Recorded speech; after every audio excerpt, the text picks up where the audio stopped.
Let's stay in Queensland now and bring in the state's Premier Annastacia Palaszczuk, who joins us from Brisbane. Good morning to you, Premier. Welcome to News Breakfast.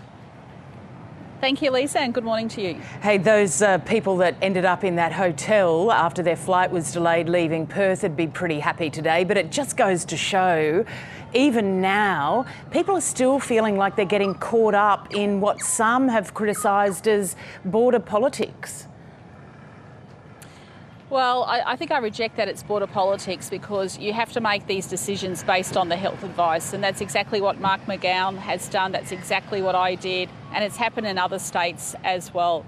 It's about protecting our citizens, making sure our community is safe, and you know, that short, sharp lockdown has worked. I mean, we had that a few weeks ago here before Easter in Queensland, and it worked. It gave our contact tracers that valuable time that was needed to ensure that we did not have community spread in Queensland. Yeah, but each time in WA and in Queensland, you've seen these lockdowns that have involved more than 1 million people, and then there haven't been the cases. So you're saying, well, that's great and that's what you needed. But you saw in Sydney with the northern beaches and the way Gladys Berejiklian did it. So there's a really different approach, and people are wondering why you think your approach and Mark McGowan's approach is better.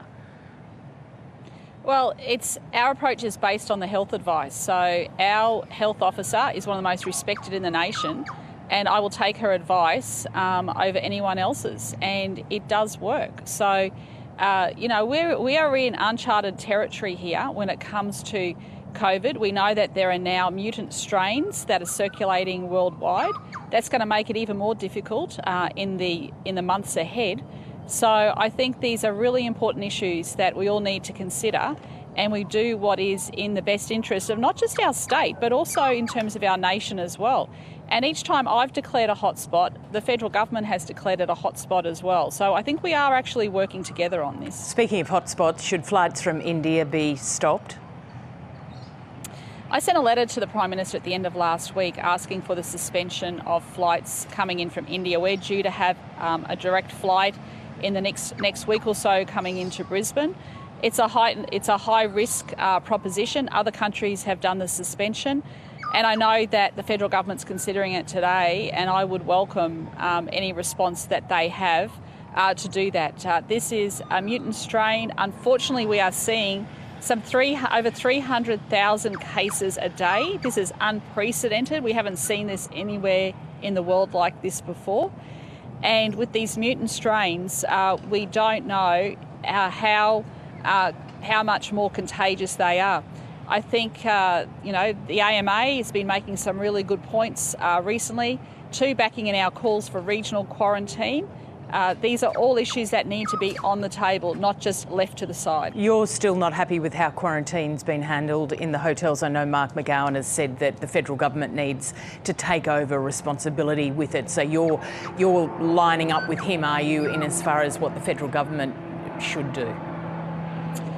Yeah, I think we're at one on this, because I've said this time and time again, Lisa. Our hotels are not hospitals that can treat infectious issues like COVID. So our hotels have done a mighty job, and frankly, I'm actually surprised there haven't been even more outbreaks. But what we're seeing is that this virus is being transmitted in the corridors with the opening and closing of doors. It is highly contagious. It is highly infectious.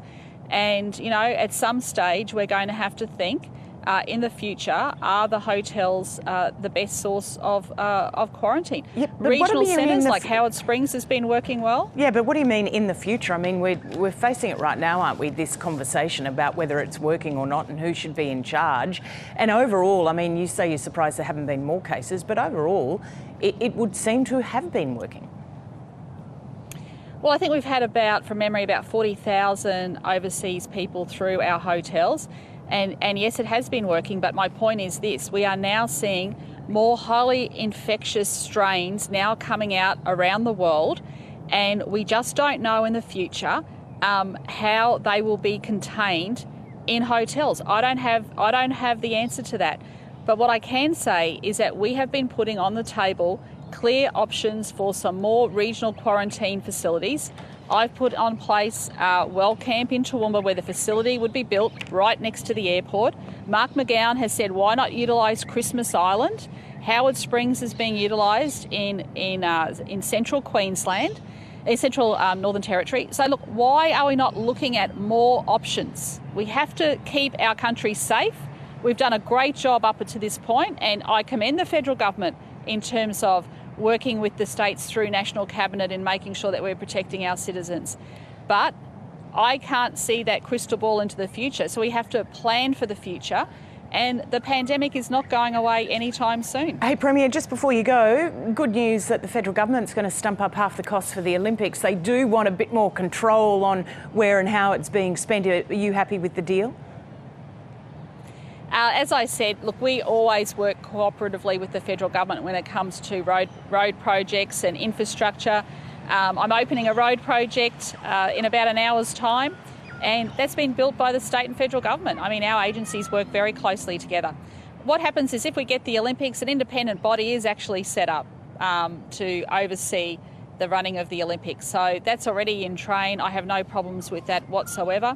And I think it's great to see that the federal government come to the party. I was very nervous up until 3:57 p.m. yesterday that we were going to lose the games, but they came to the party. It's going to be a great cooperation now, and it's full steam ahead. So last night I sent the letter off to the president of the IOC, Thomas Bach, and saying that both the state and the federal government are ready to commit to the priority guarantee. So bring on 2032.